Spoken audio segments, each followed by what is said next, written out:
Amrita madam, ഞാൻ ശ്യാമ മാഡത്തിനെ വിളിച്ചിട്ട് കിട്ടുന്നില്ലല്ലോ. അവിടെ ഉണ്ടോ? ശ്യാമ ഇവിടെ ഉണ്ട്. ഞാൻ നിങ്ങളെ അങ്ങോട്ട് വിളിക്കാൻ തുടങ്ങുമായിരുന്നു. വരുൺ എവിടെയാ മോളെ? വരുൺ എന്റെ അടുത്തുണ്ട്. വരുണിനൊന്ന് ഫോൺ കൊടുക്കോ? ആ, ഹലോ. ആ അമൃത മാഡം, എന്താ? വരുൺ, എനിക്ക് ശ്യാമയുടെ പെരുമാറ്റത്തിൽ എന്തൊക്കെയോ സംശയം തോന്നുന്നുണ്ട്. എന്താ? രാവിലെ ഞാൻ അടുത്ത വീട് വരെ ഒന്ന് പോയിരിക്കുമായിരുന്നു. തിരിച്ചു വരുമ്പോഴേക്കും ശ്യാമ റെഡിയായിട്ട് നിൽക്കുക. എങ്ങോട്ട് പോവാന്ന് ചോദിച്ചിട്ട് അവള് പറയുന്നുമില്ല.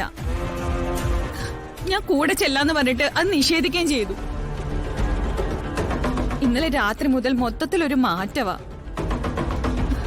രാധിക ഇവിടുന്ന് പോയതിനു ശേഷം അഖിൽ സാറിന്റെ ഫോട്ടോയുടെ മുന്നിലിരുന്ന് കരയുമായിരുന്നു. അത് കഴിഞ്ഞ് ഏകദേശം പാതിരാത്രി കഴിഞ്ഞപ്പോ ഇവിടെ ഒരു അഡ്വക്കേറ്റ് വന്നു. ശ്യാമയുടെ വിൽപത്രം എഴുതാൻ ശ്യാമ വിളിപ്പിച്ചേണെന്നാ പറഞ്ഞത്.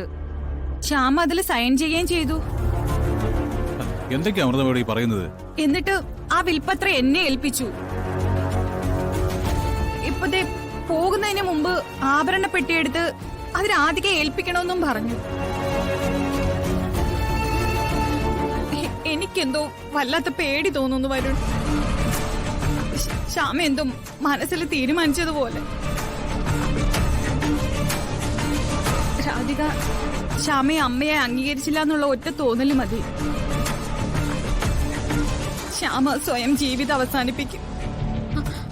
അമൃത മാഡം, ഞാനിപ്പോ അമ്മയെ നിഷേധിച്ചു പോന്നെങ്കിലും അത് കഴിഞ്ഞ് ഒരുപാട് കാര്യങ്ങൾ ഓർത്തപ്പോ അമ്മയുടെ ഭാഗത്ത് ഒരു തെറ്റില്ലെന്ന് എനിക്ക് ബോധ്യായി.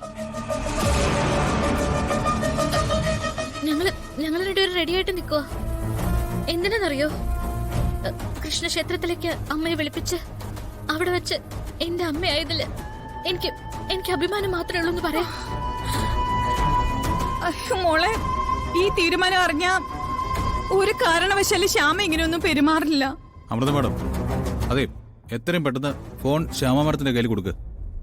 രാധിക സംസാരിച്ചോളും, അമ്മയെന്ന് വിളിച്ചോളും. അത് കഴിഞ്ഞ് ഞങ്ങൾ രണ്ടുപേരും ഉടനെ തന്നെ അങ്ങോട്ട് വന്നോളാം. പെട്ടെന്ന് പോ. ശരി.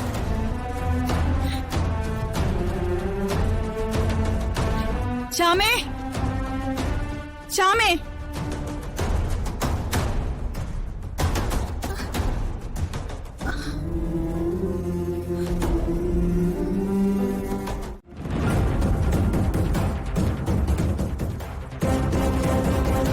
തുറക്ക്.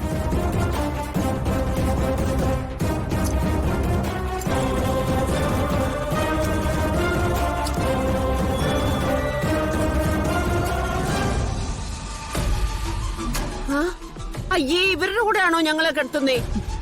ഞങ്ങൾക്ക് വേറെ റൂമൊന്നും ഇല്ലേ? എന്താ അമ്മച്ചി, നിങ്ങളെ ഹോട്ടൽ റൂമിലേക്കാണോ കൊണ്ടുവന്നത്? ഇത് ജയിലാ.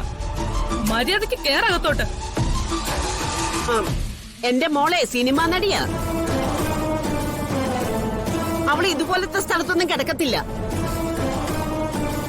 മുത്തശ്ശിയും മോളും ജയിലിലേക്ക് വന്നതേ മയക്കുമരുന്ന് കേസിലാ. അത് മറക്കണ്ട. അയ്യോ, അത് കള്ളക്കേസാണെന്ന് എല്ലാവർക്കും അറിഞ്ഞൂടെ?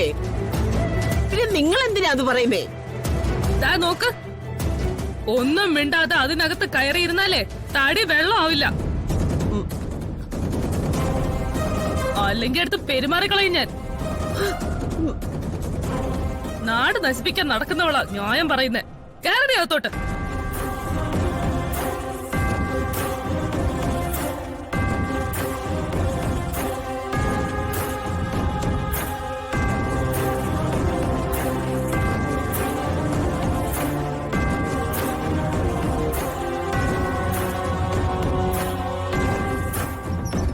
അലീസേ, കൊച്ചമ്മ മോളെ നല്ലോണം നോക്കിക്കോണേ. ശരി സാറേ.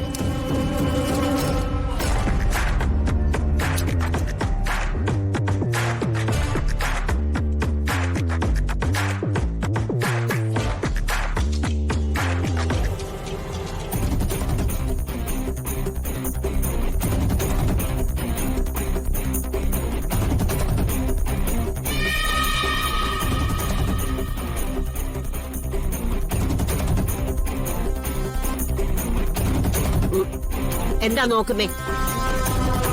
ഞങ്ങളെ നിങ്ങളെ പോലുള്ളവരൊന്നും അല്ല, കുടുംബത്തിൽ പറഞ്ഞവരാ.